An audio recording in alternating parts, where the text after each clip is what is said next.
Welcome to a very special summer edition of Morning Cup of Hockey presented by Betway. And remember, if you're going to place a bet on Betway. Please play responsibly. And remember, you must be 19 years of age or older. We have a very special interview today because this guy, as you know, if you listened to our episode yesterday, took a nap and missed the recording time. So he is now on the MCH shit list. And I think he actually still has to give a public apology to Colby.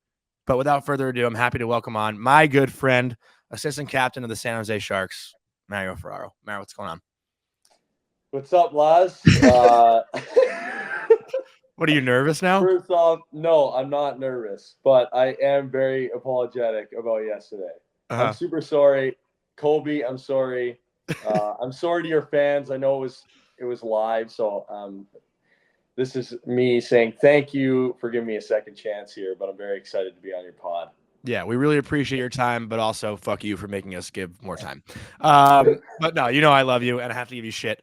But let's just get right into it. I know this summer has been busy for you, busy for the Sharks, but you went on a cross-country road trip to return home from San Jose. Can you tell us about the stops you made, what you did? You're a pretty outdoorsy, adventurous guy, so anything cool on that trip? Yeah, so I started in San Jose, obviously. I have a truck that has like a tent on top. So it's pretty modular. Like I got a tent that comes down so I can sleep on top of the truck. What? Yeah. It's like, it's crazy. You said that so casually. What? You said that so casually, like you sleep on top of your truck? Yeah. So it's like it looks like one of those things where you can store things on your truck. Okay. But it actually opens up and a ladder comes down. You can like climb up and you get in. It's like a king size bed in there. Holy shit. Yeah. So you could sleep like 4 people. It's unreal. That's wild. So it makes it very easy to like stop and go. So we did a lot of trips. We started in San Jose. My sister actually came down to join us. So it's me, my girlfriend McKenna, and our dog Wilder. Yes, now fiance. So that happened. That happened on the trip though. I was. Oh, my bad. Yeah, so we started there and we went down to like Pismo Beach, which is like a few hours from San Jose, and you can actually take your truck on the sand and like drive on the beach, and like it was awesome. We camped on the beach, and like there's a bunch of people with like ATVs and like off-roaders, and they were like driving up and down like these sand dunes. It was crazy. It was like Mad Max. It was actually sick. So my truck, it was like the first time I did something that was like off-roady like that. Mm-hmm. And then we went to like Santa Barbara. It would take forever if I listed everything. Santa Barbara, Malibu. That's where I proposed to Kenna. Mm-hmm. So I did the engagement there, which was really cool. We got like a sick Airbnb and like some Airstream. So we were like living out of either my tent or in an RV or Airstream for 2.5 weeks. So we went down south to LA. She loves LA. That's where I asked her to marry me. And then she made a big mistake. Because she said yes. Just saying. No, then we made our way north. And we went all the way up through Oregon, through Seattle. And I went to like the peak of Seattle. But before we got there, we actually picked up another dog. Okay. So we got a puppy. And we got a Rottweiler. This is insane. Okay. It's an insane trip. Yeah. So we ended up getting another dog because we've been talking about it, because he's a German Shepherd. He has a ton of energy. Yeah. And he doesn't leave us alone. And like, I'd be gassed and he'd be, all he wants to do is play, but he never likes to be pet. So he just like, so me and Ken are like, we need a dog that like will handle his energy, but will also like to cuddle a little bit and like have a good time. And what better way to train a dog than on a cross-country road trip? Yeah. So we get the dog. We're in Oregon. Colby would love this, by the way. Colby's a big dog guy, so you guys might have to connect over this too. Yeah, we'll get another, hopefully a live one going next week. No? Yeah, weekly appearance now. Yeah. So we picked up this dog, man, and it was all hell broke loose when we got him, because we had him in a we got a playpen for him so he couldn't walk around and eat everything on the campsite, and he's crying, howling, and everybody next to us, like packed campsite, like the time of year, like Seattle weekend, like everybody's at this campsite and they can hear him. So we're literally like, this is too much. So we ended up driving. We're going home all the way to Florida though. We're not going to San Jose. And we drove from Seattle to San Jose. It was a 48-hour trip. Holy shit. And that was like very stupid, but I loved it still. We stopped at rest areas, popped the tent down. It's easy. Slept for a few hours, kept driving, and eventually made it to to Florida. Did you get any tips from Brent Burns? Because I know that he's a big camping guy, right? And you guys were D partners for a couple of years. I imagine, you must have asked him for a little advice with this, no? Not really. No? not at all, actually. Not at all. I didn't really ask him for it, but he did. Like he used to have like this tent on top of his truck. Yeah. And I asked him about it. I'm like, what is that? Yada yada. So he kind of told me about like how you have like these rooftop tents, because I didn't know about that. I've never heard of that till just now. Like, yeah, it's like a big thing on the West Coast, because like setting up a tent could take a little bit of time, whatever. But this is like really easy. Literally pops up in 2 minutes and you can sleep in it. So like that's where I got that idea from him. But now he doesn't do as much camping. He's more of a glamper. He has an RV and he just drives around. Like he just drives for hours, but he doesn't really camp. He just like sleeps in his RV. Yeah. No disrespect to that, but he doesn't camp as much anymore, I don't think. All right. Well, yeah, we'll have to maybe get him on here and have him defend himself. But yeah, are you still pretty tight with him? I mean, that's something I wanted to get into too. Like, kind of transitioning into hockey. I mean, when you first came to the Sharks, you were there for the end of that regime, right? Like Joe Thornton's there, Pavelski had just left, Burnsy's there, Erik Karlsson. Obviously now Tomas Hertl was traded this past year, but for you, getting there at the end of those Stanley Cup runs and that team that was so successful for a decade, and now you have this newfound excitement with Will Smith signing and obviously getting Macklin Celebrini #1 overall. Has it been sort of a transitional thing for you too? Because, you came into such a veteran group and now you are the guy, right? Like you are one of the older veterans on the team and you're still not even 26 yet, which is crazy. Yeah, it's, Burnsy is probably one of the biggest, if not the biggest, like influence on my career so far. Because when I came in, like obviously you come in and like you said, like I was coming into a group with a lot of veteran guys. They were in their 30s and have had a lot of success in this league. And, Jumbo, Patty, Burnsy, these guys are going to be Hall of Famers. So it's like you come into this group and it's like you're almost a little bit like nervous, like you don't know really kind of how to approach it. But I tried to just be myself. And the biggest thing for me that Burnsy loved it. Because Burnsy was like, I can't imagine you being shy though. Like I can't picture any world where you're shy. Like I wasn't shy, but like Burnsy like loved, like he fed off of the kind of stupid shit that I was saying. You know what I mean? Like I remember like my first week or 2 weeks at camp, Logan Cooch took me out to dinner. It was him, Goody, Barkley, Goodrow. Yeah, who's back now? And their girlfriends. So we went out to dinner, nice steakhouse, and they just took me along, which I appreciated very much. I was like, fuck yeah. Nice steak. So I told them when I was at that dinner, I'm like, I used to work at Tim Hortons, but I got fired from Timmy's and let go because I was, it was free food back there. I was like, you're just mucking the Timbits. I was just mucking the hash browns and the donuts and stuff. I started off as a cleaner, so I would get in the greasy areas and clean the place. It was fucking disgusting. And then I got promoted. I was a baker. It was to get busy on Saturday mornings. I'd get up 5 o'clock, be there at 5:36, bake all the hash browns, donuts, whatever. I would actually make them. You swirl on the icing and stuff. I didn't know this about you. Yeah. Yeah, but then they caught me on camera. Like I was just like, I didn't have really anything to do because I would get my work done and then just chill. And I go grab a raw cookie dough in the freezer, grab a hash brown munch, and they call me. They're like, "Hey, how old are you at this time?" I was my first year in juniors. I was with the Patriots, so I was probably like 15 or 16. I think I was 16, and I would work in the mornings, go home, nap, eat, and then go to a game at night. Like that's. And you told the story at the steak dinner. Yes. Okay. And I told them I got let go because I was eating too much and whatever. So they told the boys the next day, and fucking Burnsy and Jumbo were loving it. So they were that kind of fired me up, made me feel good, coming to the team. That little shit goes a long way, because a lot of times, you think the young guys come in and the older guys, you think as a young kid, you're they want nothing to do with me or whatever. But, they were the opposite. They kind of made me feel a part of the team before I even made the team or cracked a lineup. So that's why I felt really good. And Burnsy was a big part of that. And then obviously we ended up the next year playing together, and the amount of pointers and stuff that he gave me is, they go such a long way. Like, I don't know if you want me to get into that, but like, Yeah. I can remember my second year we were playing together. It was during the COVID year, and we were in, I think it was St. Louis in our division.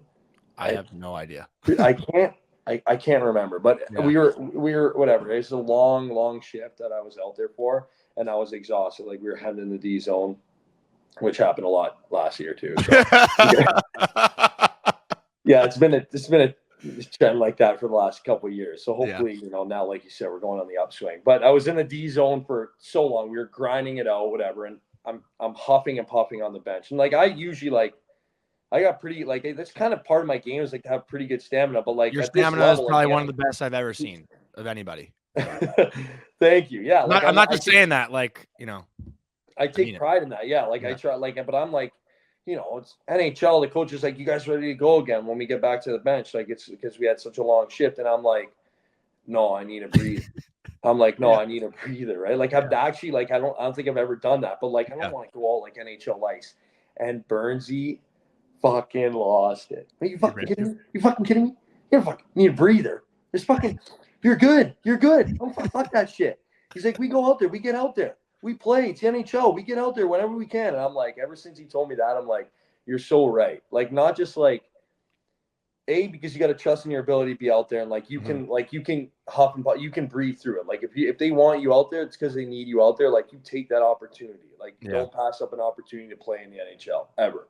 So like, that's why, like, that never, and it's like, you never know when this shit's gonna end. Like, this is how I kind of think about it, because of that one thing he said. You never know when it's gonna end. Like, you want to play as much as you can.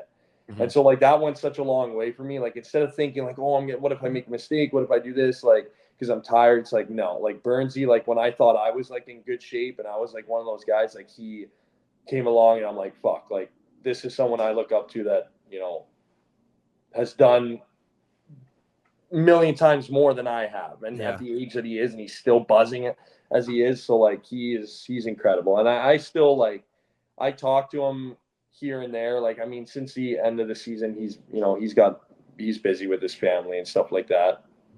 So I was texting him the other day, but he's one of those guys, like, I'll text. He's like Cogliano. Like, I was texting Cogs the other day, or like, he reached out to me, a couple text messages, MIA after it. Like, I just like don't see it. And then like a week later, oh, Mayor, what's going on? Like, you know what I mean? Like, they're just always on the go. They're busy. So like, I get it. Like, we're all busy. And then Tad, on top of that, like, look, I missed your podcast yesterday. I was exhausted.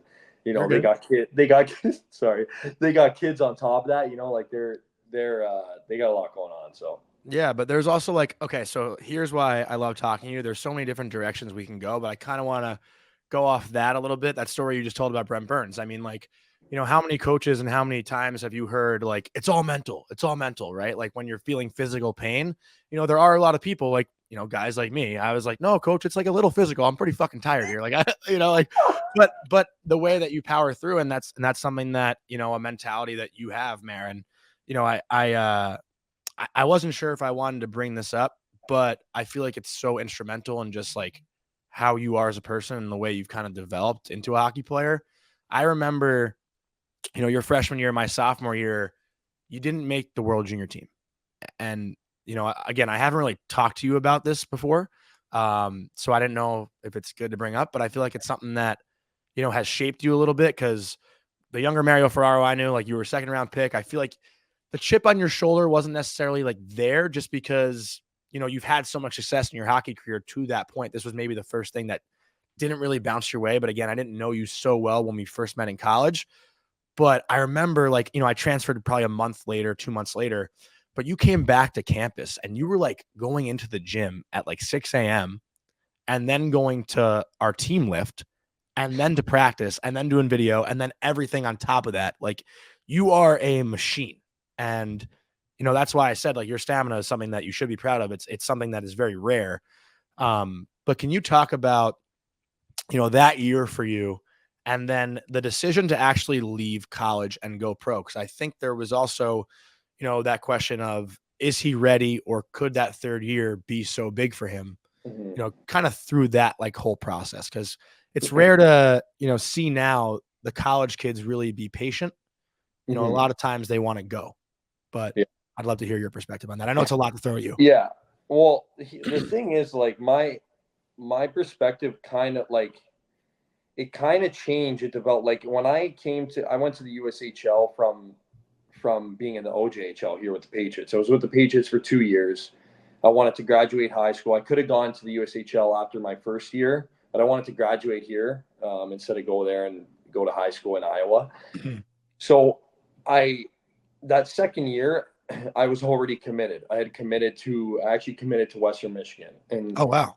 Yeah. So I was originally committed to Western Michigan through Ben Barr. Yes. Got it. So then that second year, I don't know what it was. I just felt really, really confident. I felt good. And I came into the OJ year, and we had a terrible year as a team, but I just, like, my game just felt better, felt looser, felt like I was getting involved offensively more. And my mindset really was, I had that scholarship, and I wasn't even thinking about the NHL at that time. I was thinking, I have this scholarship. I'm going to go to school. I'm going to go there for 4 years, and then I'm going to figure out what I can do after. I'm going to try and, crack an AHL lineup, get to the, like, just go step-by-step basis. Then when I went to the USHL, I had a really, like, probably my best season that I've ever had at that, the junior level. And I put up a ton of points, and that's usually, like, I never really was that guy, but I put up a lot of points, and I played good. I played loose. And then suddenly, like, I got drafted, and now it's like, okay, this is pretty sick, but I'm still thinking, like, I'm still thinking, it doesn't seem real. It doesn't seem real. And it's still in my mind. Like, I try to keep myself grounded. Like, I'm still thinking I'm going to do my time in college. Like, I'm going to do my time. And then, when I sign, I sign. Right. And then I had a pretty good year. The first year, like, we had a good season, jumped back from the season previous before, we had the 15 freshmen, 13 freshmen come in, whatever. So we had a good season. And even making it to that Team Canada camp, I was pretty, pissed off that I didn't make the team. But I knew I kind of, people around me were saying I had a good camp, but I knew I wasn't really, like, I knew I didn't have the greatest camp. I was like trying to work my balls off, like, show them, like, I'm skating hard back into line, like, doing all this probably stupid shit. I was gassed for games because I was like, no, but it's the habits that we had at school too, though, that you probably just brought there. Exactly. Yeah. And whatever, I didn't make the team, but after that I was like, I'm pretty fired up because, like, that's, like, it's pretty cool. It was pretty cool to be there.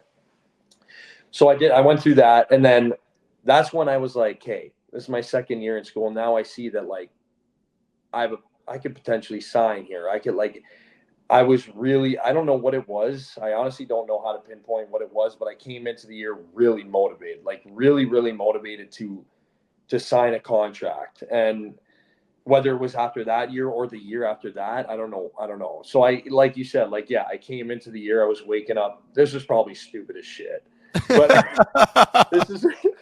this is fucking stupid. But I was, like, listening to, like, all these motivational speeches by, like, Denzel Washington, like Dwayne Johnson, all these, like, famous, like, Will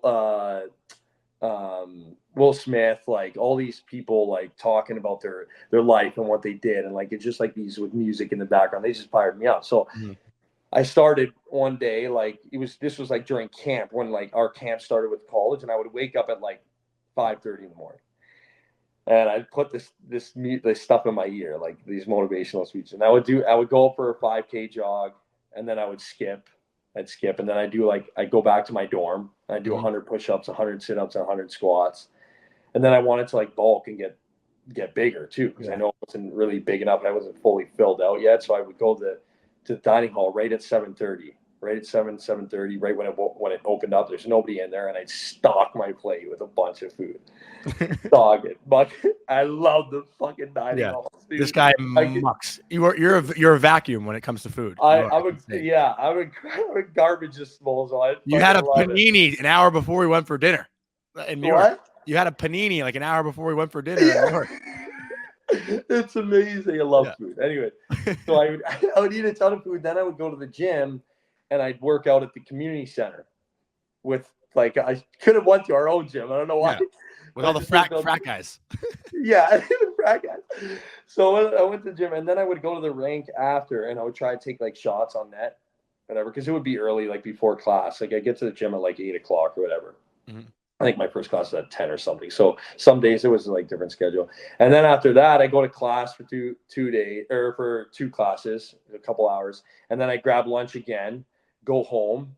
And I go to the dorms and I just sprawl out, sleep for an hour, wake up, go back to class. Then I get to the gym and yeah, we would have our practice. I get to the rink, we'd have our team practice, team workout. And then I go eat with the boys. We went to whatever, I forget, Southwest or whatever. Yeah, Is that what it was? whatever. Yeah. And then after that, I'd actually go to the gym again at night. So I was doing so much to the point. This didn't last long because like my body actually broke down. It was before the season, thank God. Yeah, I mean, still that's nuts though. Like I've never seen anyone humanly be able to do the stuff that you were doing. But I kind of want to go this direction too. And I know we're going to bounce around a lot here. That's just like how it's going to go, like when we're so familiar with one another. But you mentioned coming in as a young guy with Burnsy, but one of my favorite stories that you've told is Chicago Jumbo, the YouTube channel. And you're an active guy. You're an active guy on social media, but you've been a little bit quieter, I feel like, as of late, and we can get into that after. But for those of you who don't know, Mario throughout college and for a long time has been posting vlogs and his own videos on his YouTube channel called Youngest of Plugs. And once we heard about it in college, we fucking loved it. And obviously he continued it into the NHL, but I'll let you tell this story about Jumbo and Chicago, because that is like one of my favorite stories that I've ever heard you tell. Yeah, this one's pretty good. Like, I mean, so yeah, in college I was posting videos. Like, I don't know. I had an obsession with like tech, and I still love tech. Like, I love Apple products and stuff. Like, just the whole like iPhones, tablets, like Mac computers, like unboxing them. Like, I love it. So I watched this like YouTuber. His name was Marquez Brownlee. He's like really, really big. I was watching him when he had like less than 1 million subscribers. Now he's at like 15 million. So he's huge. Yeah. And like companies take a lot of notes on like his criticism with products. So like I'm like, I kind of like this. Like, I want to kind of do my own thing. So I was writing reviews about like tech products that I had, or like I was making videos on reviews of like my old MacBook Air and stuff like that, And I remember making a video in college, and like I got like 30,000 views off it. I was like, it was like on a MacBook Air, and like some people are talking shit in the comments too. The MacBook Air isn't that bad. I'm like shit. Like, honestly, I had the MacBook Air. I fucking hated that computer. I hated it. Because like I would talk about things, but like I wasn't that professional at it. Like I look at like Marquez, like these other techies, like they know their shit, like down to the to what's inside of these computers, and like I like knew it. I knew it. Like I'm good with it to the average person. Like I'm good with tech, but I don't know like the other shit, like the hard drives and like how fast they are, and like the actual numbers. So like some people are talking shit in the comments, But anyways, so I got a lot of views from that. So I remember at UMass, like they were playing it in the video room too, weren't they? I think we did one day. Like one or two times, whatever. Yeah. So. And I started making some vlogs, so I didn't really know exactly what I wanted to make, but I was like doing app reviews. So when I got to San Jose, I guess they found out about this. I don't know how, but I mean, it's pretty public. Yeah, it's pretty public. Yeah, it's pretty public. And you're posting on your Instagram story, new vlog. Like, what do you mean? I don't know how they caught it. Yeah. That's true. So anyway, we're in Chicago. And we it's the beginning of the season. We just gotten Patty. Patty just signed with us. So he came. Yeah. So we were I think we lost the first few games in a row. Like we hadn't won a game yet that season. So we're in morning skate. Just get on the ice. Before we get on the ice, we do video. So I walk in, I was taping my stick, whatever. I come to the room and they're playing my shit on the projector, before video. And before the coaches even get in there. They're playing my YouTube videos, and Burns, I thought they would chirp me. They did give me a couple shots about it, but Burns and Jumbo, Jumbo was I love it. I thought he was gonna chirp me more, but he loved it. So I was like, fuck, that fired me up too, right? And then we ended up actually winning that night too. So it was, we should watch again. We should watch more YouTube videos. I thought Jumbo was I thought you walked in the locker room and Jumbo was like, what the fuck is this shit? Well, he probably said that. I don't know. He probably chirped me, but I don't know if it was Jumbo that said it. I don't know. I don't really remember. It was kind of it's all kind of a blur. I mean, it was 5 years ago, but yeah, they didn't I didn't receive.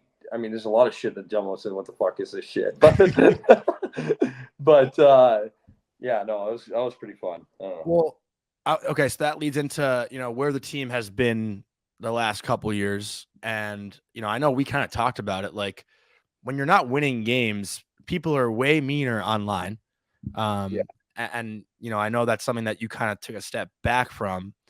Is it, from a player's perspective, we talk about it all the time. Like, players kind of see everything, right? Like, guys have burner Twitter accounts and whatever. Like, players are pretty active on social media. They see what's said about them and all that stuff. But, when you're going through such a tough season, is it really hard to like be yourself on like online, or just want to post your own life knowing that there will be like hard comments coming back at you no matter what that might be? Yeah, it's kind of shitty. Like, obviously, when the season's going, I mean, this. Like, try to get the pod going earlier in the year or something like that, or like throughout the year, and it's like, Yeah. I'd love to be on it, but it's almost like I'm kind of nervous to be on it, just because you don't want people to think that like I don't care, or like I'm not dialed in to the season, And it's like, and when I come on these, I want to laugh and I want to fuck around too, Yeah. So like, it's like, can I do that while we're struggling? And it sucks to think that way, but it's kind of the way it is. Because like, even with like my YouTube channel and stuff like that, like I don't really post during the year, or I didn't post during the year because like I don't want fans to think like that's where my focus is, and it's not, Yeah. because that's just not true, right? So it's definitely tough, with the social media and stuff like that. To be honest, I think being in San Jose, you could say it's sort of a blessing for that way. Like, I know it could be worse in different areas in terms of how your players are treated kind of online, but at the end of the day, it's all kind of part of the business. So I see it, like I see the stuff that's said, and like I use it as motivation. Like it's good motive for us to, or for me anyway. I can speak for myself that it's good motive to kind of, say fuck you and I'm going to do better. So it's you use it to your advantage. But yeah, it's tough when you're losing. Like, even the locker room's energy isn't there, and it's hard to kind of get over that hump and figure out how to win again.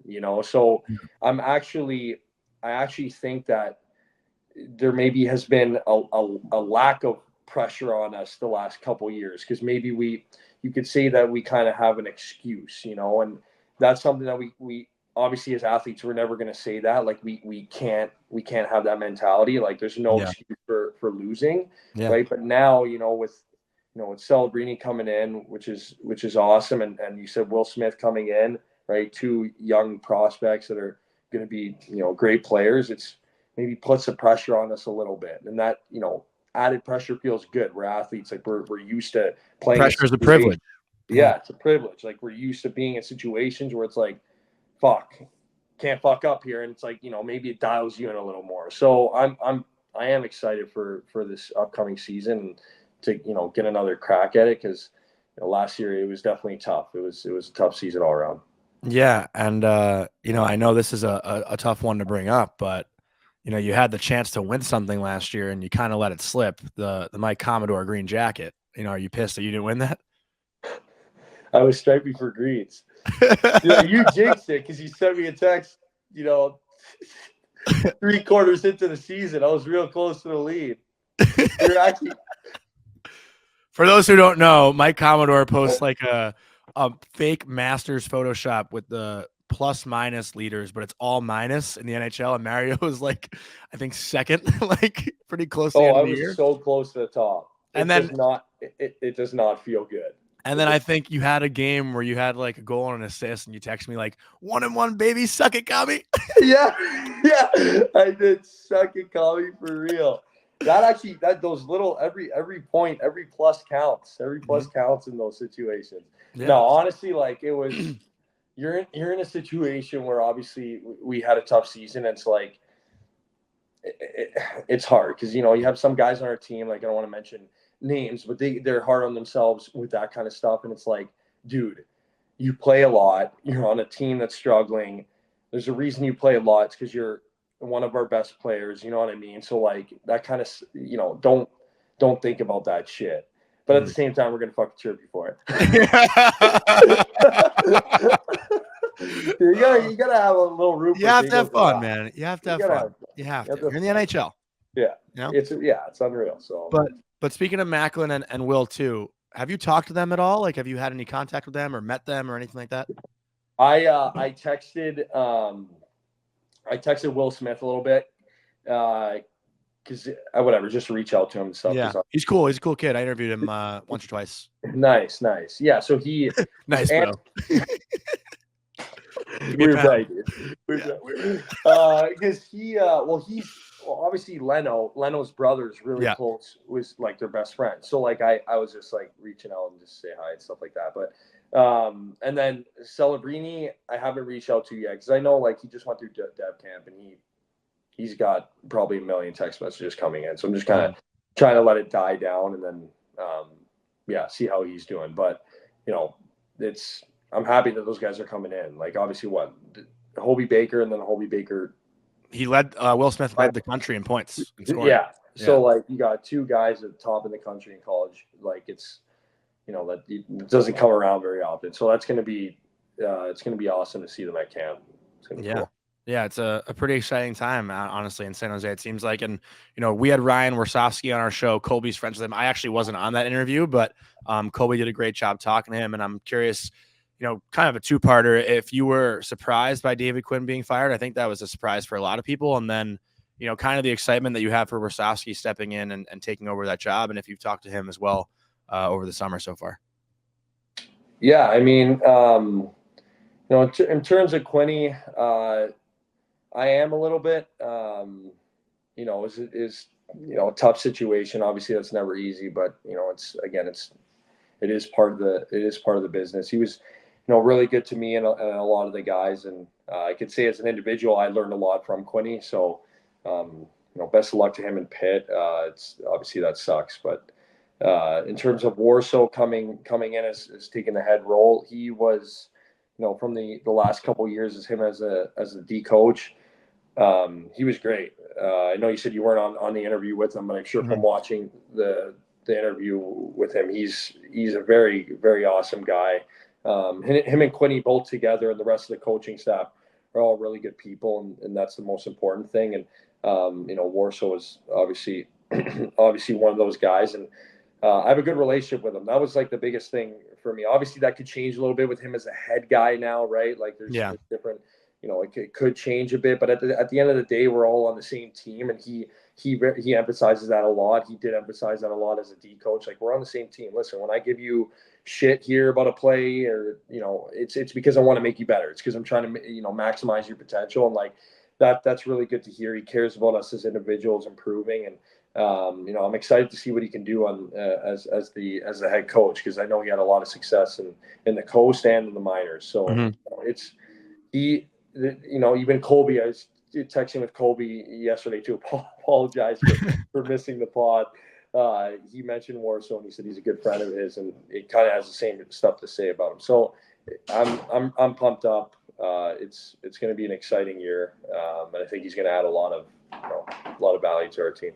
Yeah, and it seems like you guys got some more value in the room too. If someone walking in, you could. It's all right. Yeah, no, it's good. We're good. Yeah, whatever. We're not live. We're not live. No, but speaking to that a bit too, you guys add some veterans like Toffoli, Wenberg, Gaudreau comes back. These are guys that are going to add value in the locker room too. And you're one of the leaders in the locker room now. I'm just curious, like, what the state of the room was like toward the end of last year. I know, trust me, I've been on a lot of more losing teams than winning teams. And, when you see the light at the end of the tunnel of the season, you just want it to fucking come because you're sick of losing and you want to have that like restart. Right. So the end of the year last year, were the guys kind of like ready for it to end and let's, get some sort of new blood in here? Like, what was the vibe of the room, last 5 or so games of the year? Yeah. I mean, it's hard to, you can't really sugarcoat it, right? Like at the end of the day, like it was a tough season. Like let's face it. Like we went through stretches that were really hard, but as athletes, like as competitors, no matter what, every time we step out on that ice, we're motivated to prove ourselves, right? We're motivated to do better and to improve every time we have an opportunity. But I will say this: at the end of the season, I was fired up for some time off. Yeah. Like I'm back in Toronto now. I'm training now on like my consistent routine, skating a lot. I took a few months drinking beers more than anything. Yeah. Like Yeah. fuck, like you need that fun, right? Like Mhm. obviously, just keeping up and staying in shape and working out, but we do that all the time. It's Yeah. more now when I'm back in my 6 week program. Now it's different. Now I'm really going hard. It's a busy day. An excuse for missing your podcast yesterday, but Yep. but so at the end of the season, yeah, it's tough, but every time, like I'm always motivated. And I think that I think that most guys in the room could say the same thing. Yeah. Like I can't speak for everybody, but I'm always motivated to, I believe that we can make the playoffs. I believe that we can have a good year. You know Yeah. what I mean? You're So going on like, year 6. You haven't played a playoff game yet. yeah, no playoff game, but I still like it doesn't change my mindset of like I believe in this group. Like every year I'm confident. Like it's a clean slate, 0-0 across the board. Like I'm confident that we can make it. Like I know, like you hear stories, teams that they buzz, they just bond well, they get it going, they figure it out. Like I believe every year that could be us. Now, I could go back to thinking like we're in Vegas and well, fuck, we're gonna fucking make the playoffs this year. Pretty much Mhm. said fuck you, like we're gonna make the playoffs. Telling me it was a hard season for us. Like you guys, yeah, like it's going to be tough, like whatever. But you guys are in that phase. I'm like, fuck you. Like we're gonna fucking do whatever. So it's just like In a loving way. It wasn't in as a intense. in a Yeah. loving way, Yeah. right? It was We it were having was fun. Drinks for fun. yeah, yeah. It was a good night, but it was just that kind of like that's how I feel though. That's how I feel every season. And that's kind of what it's going to take because when the time is ready, if you have that mentality, it's going to be even better than what you expected. So that's kind of my mindset with it. Yeah, and it's the right way to go about it. I mean, listen, you're also in a city that has had a lot of success in sports like, over the past decade or so, right? The Warriors, the Niners, the San Francisco Giants. Like you're out there, you're sitting courtside of the Warriors games. I see you, flexing a little bit with the For with the, warm-ups. the Curry. Oh, is it for warm-ups? You snuck down for warm-ups. You fucking. I was up there for the game when the game started. That is hilarious. But that too though, you're a big sports guy. So being in that town, are you interacting with the other athletes like, the McCaffreys, the Currys? Like, do you talk to those guys at all or see them out and about? Probably not. I mean, To be honest, no. just no cool story at all. No, no. Well, I mean, we go like I try to go to I like to go to ball games. So like Yeah. I I mean, like to you're a go. big basketball fan. Yeah, like I love like even like Burnsy one year took me. He knew that and he took me to I actually did sit courtside there. He took me to a Timberwolves game. Mhm. So we saw like in Minnesota, which was sick and whatever. It was a good experience. They were playing the Suns, and then I like to go. I like to go to games in Golden State. It's an awesome experience. So like one time you saw me like courtside was during warm up. So we had good seats. We had good seats, dude. We just didn't have courtside. But anyways, afterwards, You're doing the old Ticketmaster trick. You just look at Ticketmaster when the game starts. You sneak down. yeah, like you see, no, they let us go down for that. They just kicked us Yeah. out for the actual game. Yeah. But anyways, it was still good. It was a good experience. Uh-huh. You get to see him warm up and stuff. But then after that, we actually met Klay Thompson, which was cool. Like it's nice to meet. It's nice to meet these guys because they, we don't know that much about basketball. We think we do, and they don't know that much about hockey, right? Like Yeah. it's just like we grow up, all we know is hockey, and all they know is basketball. So it's like he was asking questions and stuff like that, and like he was pretty interested. And it's like it's just cool to meet these guys in person, and I feel like that's part of like what you need to do to kind of grow the game too. And it's like it's a really That good like cross collaboration kind of stuff. yeah, I feel like we don't do enough of that. I know think that that's like something that will definitely help grow the game exponentially. Like, I mean, you would be on board for this when excuse me, the NHL was looking for a New Jersey partner. I was like, dude, get the Jordan brand. Like, let's do some Jordan brand hockey jerseys. That'd be sick. Like, what better way to, kind of bring in like other sport fans than it would doing be that? cool to collab. Yeah, Yeah. it'd be cool. Like any sort of collaborations to expand the fan base. Like it'd be sick. Do you have a favorite athlete right now, like outside of hockey? I mean, even I could even ask you about hockey. If there's a favorite player that you like to watch, like, on nights off or whatever, or even just playing against. Yeah, in terms of hockey, I mean, fuck, like I feel like now that I'm playing against them, it's like I have so many more people that I can mention because you have such a more of an appreciation, like when Yeah. ice level on the bench and actually getting rinsed by these guys. So it's like, I mean, I thought, playing Vancouver this year, like they obviously had a good year. Mm-hmm. I thought, being a defenseman, I'll keep it to like defenseman. I thought Hughes was just like sick this year. Like the way he was walking the blue, especially against us, and him and Hronek like playing with each other, like they were buzzing. His hips are insane, dude. I don't know how he opens up like that. He opens up and like crazy. he just like obviously Kale does it like we know Kale like he does it the same like like in a different style, like in a different way. But they do the same thing. Quinn is, I would say Quinn's like smoother, but Kale's like more explosive with it. Yeah, I don't know. That makes sense. I don't know how to explain it, but it's something that like I've tried for a few years. Like I'm like, okay, like let me try and get this in my game.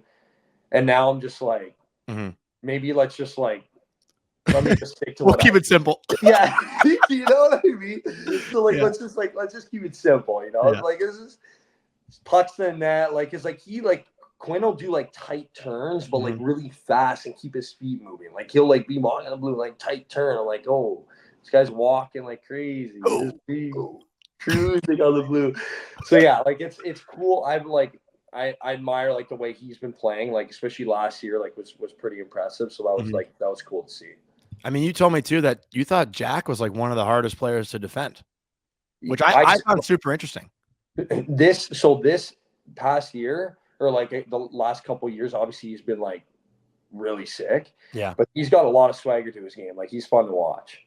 Like playing against him, like it's fun to watch. Like he's pretty loose. Like he makes like sick moves, like he'll dangle the puck, but like his like style, he's got good style for sure. Yeah, he does. He's one of my favorite players to watch too, and to talk to, honestly. Like I love talking to Jack. I don't know if you've hung out with the Hughes guys at all. They're great. I haven't, but I've heard great things for sure. But when it comes to chirping and stuff, like shit talking on the ice, I feel like you're not much of a, like you love to give shit, but you're not like a shit talker, if that makes sense. I'm brutal at shit talking. Yeah, you're just too nice of a guy, but I guess with the year you guys were having, and again, I don't want to focus on the year, but like it's just obviously recency memory or whatever, so it's kind of like fresh in my mind. But when it comes to like shit talking and stuff, like I know you're a guy who loves to, you can dish it out, but you're not like the best shit talker. I'm brutal.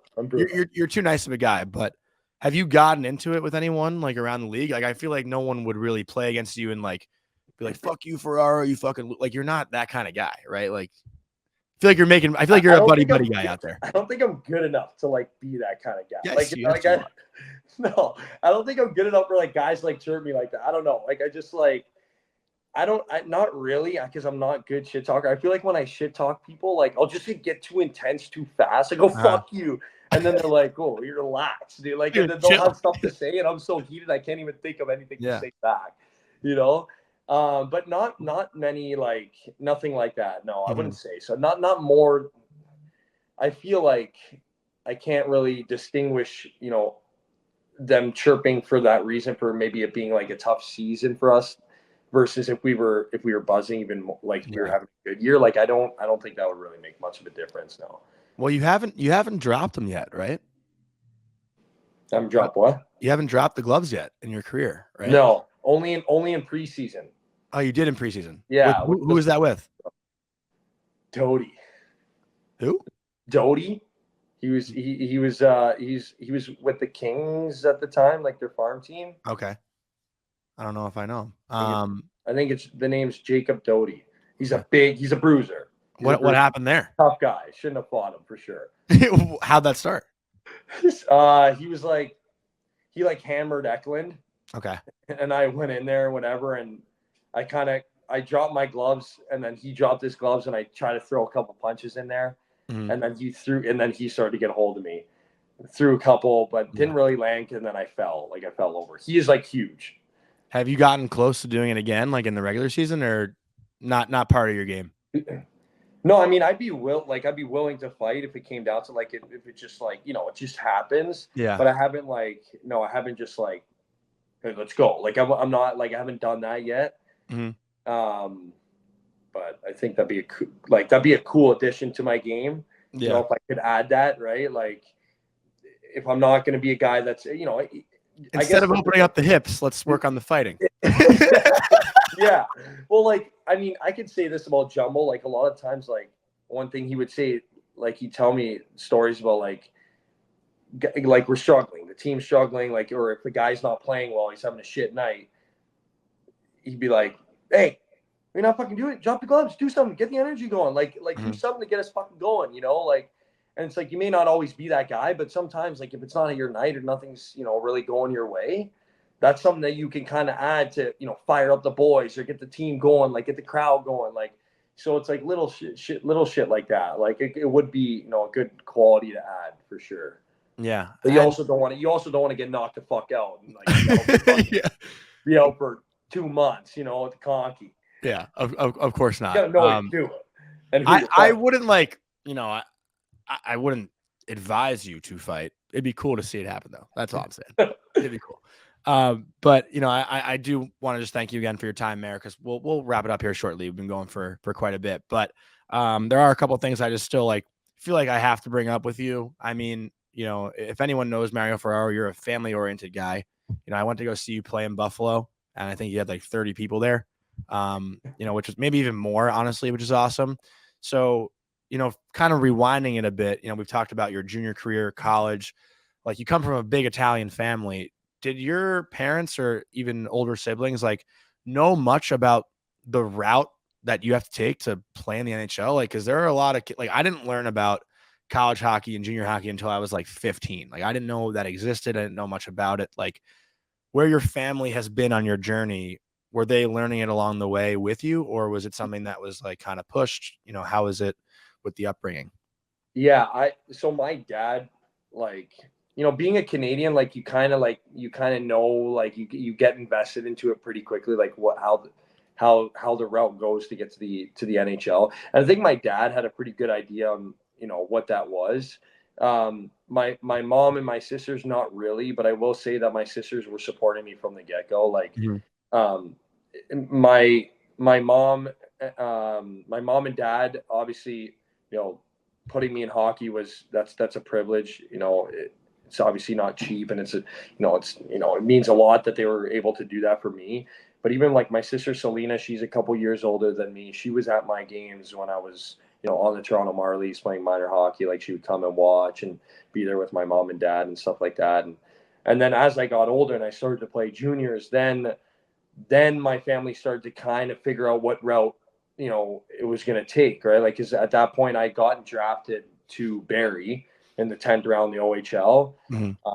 And the next year I didn't make the team, so I played for the Patriots, and that's when, like, you know, my cousins would actually start to come, and they bring their kids, and they try to enjoy and teach them, and like it's a good experience for the kids. And then that's when, like, now my older sisters were watching when I started to play, you know, college, and then my sister had kids, and then my nephews would come to the game. Yeah. Like, Buffalo, they come to UMass and watch. So they started to grow their knowledge of the game and like knowledge of where I was headed as I played more and more. So, and it kind of went along with when I got to every next level. So when I got drafted to the OHL, and then they're like, okay, so from the OHL players go to the NHL, like, oh, okay, now I get it. So now he's playing juniors.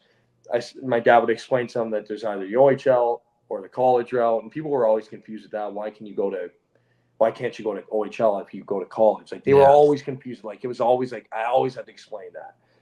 And why did you choose that route? Just like, it was good for me because I was too small when I got drafted to the OHL. Like, I wasn't ready. And like, everybody just chooses their path differently. So like, they started to figure out the two routes. So, like, you know, so it kind of came along as I went to each and every level. So USHL.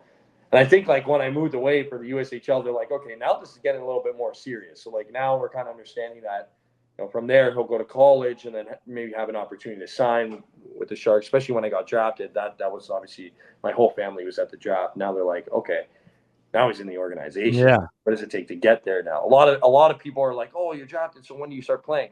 Like, people that don't know hockey, you know, it's like, well, it doesn't really work like that. Like, hockey's a lot different. Like, first of all, crossing my fingers I don't play, like, you know, just because you get drafted. Because like, basketball and football, it's like the draft is just a lot different. Like, you get drafted first round in basketball, you're You're like the star player of the team next year. Yeah, like you thought like you're pretty much like in the lineup now. Second round is a little different, but they only have 2 rounds, right? Like then you go to football, it's like you get drafted, it's a big deal. Like they get bonuses from the draft, like you know what I mean? Like it's just like a lot different. Like us, like you get drafted, now you gotta sign, and like there's a big process. So people were always confused about how many years I'd be in college with, when I would sign, when I would actually move to the Sharks. So the bottom line, they just knew that was my goal, and they were like with me along the way. So my family's a big part in like supporting me and being there for me, like, you know, throughout the process, and just celebrating the small victories in between making it to the NHL. Well, do you have a game that stands out that was like most special to you because of your family being there? Like, I know I'm sure it's hard for them to get to every game, obviously, since you're across the damn country, or continent, I guess I should say. Yeah. But was there one game where like you had so many people in the building that like that stands out?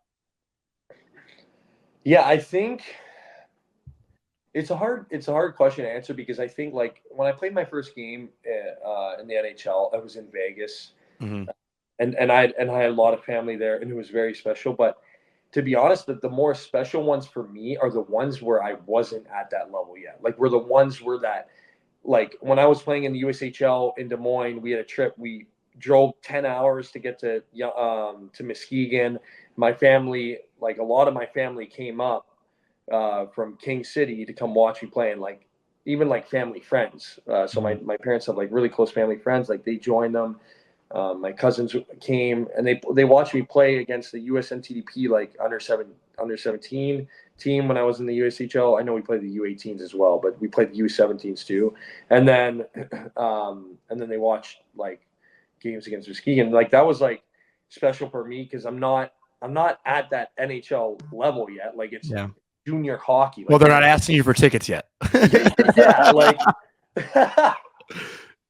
yeah, like it's junior hockey. Like it's not like, okay, yes, it's good hockey, but if I go back and watch, like I've watched my clips from Des Moines, I'm like, holy fuck, I look fucking like I'm buzzing. Yeah, I'm buzzing, but like if I was playing like this in the fucking show, I'd stink. You know, like it's just like it's just like you have so much growing to do still from there, because you still got to go to college or whatever. And like I was only like 17 at that time. Like only the elite of the elite are playing at 18, and I was not one of those guys. So it's like they come to watch me play. Like that's what makes me feel really proud about my family being there. Is when like they were coming at a time where, you know, I wasn't at that next level yet. I wasn't playing pro yet. So that's cool. And just a couple more things I just want to, hit on before we let you go here. I got to kind of hang out with you a little bit on the road when you guys were in New York on the East Coast trip. Like when you're playing on the West Coast, I'm sure those road games are still fun, but how enjoyable really is it to like come to New York and play against the Islanders, the Devils? And you guys were on fire at that time last year when you played the Rangers, Islanders, Devils. I think you guys, you came back from down like 4-1 in the last like 10 minutes against the Islanders or something and won an OT. Like that was a great trip for you guys. So, what are those road trips like just for you guys? And aside from where the team might be or what the year might look like, just for you to get to the East Coast, like closer to family and just to experience these cities on the road, how enjoyable is that for you? And I know you get to see old buddies and stuff. It's the best. Like, honestly, it is. It's so fun. Obviously, I love playing in San Jose, and it's great. Like when you're at home in front of your home fans, and nothing beats that. But when you go on the road, on these road trips, and you get to play a bunch of games in a shorter span of time, and I get to see like you and George and other guys like that I used to play with at UMass, and then I get to see my family comes down and watches a game in Pitt. And when I'm in Toronto, like all my cousins are there, and I see them all after the game. Like those road trips are awesome. Like I love the New York road trip. It's probably one of my favorite, because if not my like top favorite, because there's the 3 teams, right? Pretty much 4 teams right there, and you can stay in the same spot. And if people are coming in to watch you play, like they can see three games. Like it's just like it's really cool. And obviously the city of New York is like just fun to buzz around in. Like you get days off in between games. You can get out of the hotel and like go shopping, or go have some fun, have a few drinks, go to catch with the boys. Like it's just like it's just a good vibe. Like when you get a day off and you get to let loose in a city that you're not there very often. throughout the year. You know, you still need some of that mental time. And like, obviously we have like rookie dinners and rookie parties, and sometimes those will take place in whatever respected cities that we go to. And like, those are really important for, you know, mixing in some fun with, you know, playing the game. It's just like, it's an important part. Yeah, I wanted to mention the dinner at Catch. Like, it was so fun. Our friend and teammate George, like, I guess George went out with you guys like after the game against the Devils when you won, and Yeah. he became boys with Duclair, and then we saw Duclair sitting 2 tables over at dinner, and the whole time George is just screaming in this very like eloquent restaurant, Duque, just screaming across the room, and then we sent our bill to Duclair's table. Yeah. It was great. It was Yeah. so good. Yeah, George came out with us after we won because it was a big win for us, and like he went out to dinner with us, and we met up. We actually met up with some old teammates that I played with that were in Jersey, Timo, just to say hi and or whatever. So, and then the next morning, yeah, he was like, we were all laughing because he was just he doesn't get out much. What? He doesn't get out much. He doesn't get out much, but Duque. It was so good. The boys loved him, but the boys would always laugh because a lot of times when I go on the road, I'm like, "Hey, can my buddy come with me? Can my buddy come with me?" Like out to like hang out with the boys because like it's not like honestly, it's really nice bringing guys that I used to play with and stuff, or like friends or cousins like out with us because it's cool. They get to like spend some time. Like it's cool for them like seeing like guys in the NHL, like especially like my cousins like are really they're diehard Leaf fans. Like they love hockey, but like any hockey guy, like they'd just be so fired up to spend time with them. So like it's really cool to be able to do that and like take you guys like around the boys. Like it's sick. Yeah. Like I love it. It's like my favorite part about going out to dinner and like whatever. So yeah, no, it is cool. And now that Duclair's in the Islanders, you know, maybe we'll run into him a little bit more. I don't know. We'll see. But just the last thing here too, because I feel like I have to bring it up just because players don't openly talk about it, but you know, your name has been thrown out there as like a trade target, and I know you hear it, but like, how do you just put that to the side, or you know, ignore it, or what do you do? How do you go about it when you hear your name in trade talks and you don't really know what's going on? To be honest, like it's actually a good feeling to know that teams are interested. You know what I mean? So like I am very happy where I am, and I love the Sharks. And if I could, I'd be a Shark forever, and I want to win as a Shark. But to hear that teams at least are interested, because at the end of the day, like there's a lot of stuff that you can't control.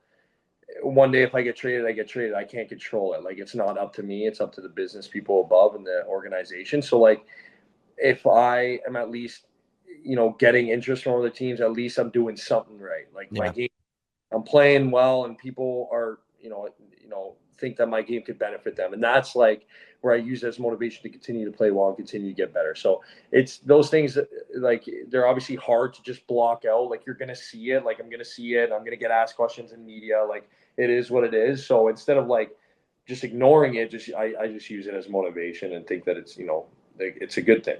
Yeah, I would agree. I mean, I'm also one to contribute to those trade rumors. I threw out like Mario Ferraro, is he coming to the Rangers when the Gaudreau thing went down this year, but so I apologize for that if I stir the pot in any way with your name, but Yeah, I'm gonna keep doing it anyway. So but Mario, you are the best. And just to kind of wrap this up, do you have any individual or personal goal that you want to set for next season? I know guys don't like to talk about themselves, but I feel like it's a common thing for guys to write down their goals and stuff they want to accomplish. Yeah, I like to set like an objective for myself. Like I just want to have fun. I just want to enjoy the game, appreciate the game. Like I know it's so like cliche, like everybody like just have fun, like have fun doing what you love. But like honestly, like it's hard. You get distracted sometimes because it is really it's at the pro level. It's about winning and being successful. But I think it's honestly for us, it's about can we improve? Can we start to develop our team, and then like the wins will take care of itself. Like it's a steps in between. So for me as an individual, I just want to have fun. I want to be calm throughout the season, calm and in a way that like I'm not overthinking the game, and I just go out there and I enjoy and I try to be a good teammate. Like for me, I really want to be remembered as a good teammate, and I believe that if you have 25 guys that are good teammates, you're going to mesh well. Good things will happen. So that's my goal. Just be a good teammate and have fun. And I will say, I told you before, I wasn't gonna like glaze you on this show or whatever, because I do it enough off air. But when it comes to teammates, we only played together for like what, 4 months, maybe 5 months. But you were one of my favorite teammates I've ever had. Like you are the heartbeat of any like kind of team you go to, I feel like. And even as a freshman, that was kind of obvious when you stepped on campus at UMass. Like you were an upbeat guy, and anyone around you, and I'm sure anyone listening to this can kind of feel that. Maybe we can cut this part out, but I just remember like every day after practice, Mario, put some fucking pants on, man. Like, you'd be buzzing around the locker room. Just, that was kind of the thing. Like, but, boys, the locker room, man. Yeah, we were in that together. I feel like everyone was yelling at us. But, well, as Penner always saying, can you guys put your laundry away? I want to get the bug out of here. We just hang out in the locker room. Like that's, everyone just kind of loved being there and loved hanging out. And that was like one of the special things about UMass. But you were always, one of those guys as a teammate that was always fun hanging out with and always upbeat and stuff, no matter what was going on. So, I hope everyone enjoyed this. I tell everyone, like, you are one of my favorite guys ever in the NHL, like personality, everything about you. It's awesome. So, thanks for taking the time, and fuck you again for napping yesterday. I'm sorry, but I appreciate everything you said. That's very kind. It means a lot. So, and if you want to plug anything while you're on here, feel free. Otherwise, we'll let you go, and appreciate your time again. Love you. You too. You too, beauty. You beauty. What's up, hockey fans? If you enjoyed that video, then you need to be hitting the subscribe button right here at Daily Faceoff. Exclusive interviews and analysis from our hockey insider Frank Saravalli, fantasy updates from Brock Sagan, and a daily live show at noon Eastern, Monday through Friday. You don't want to miss any of the fantastic content, so hit that subscribe button.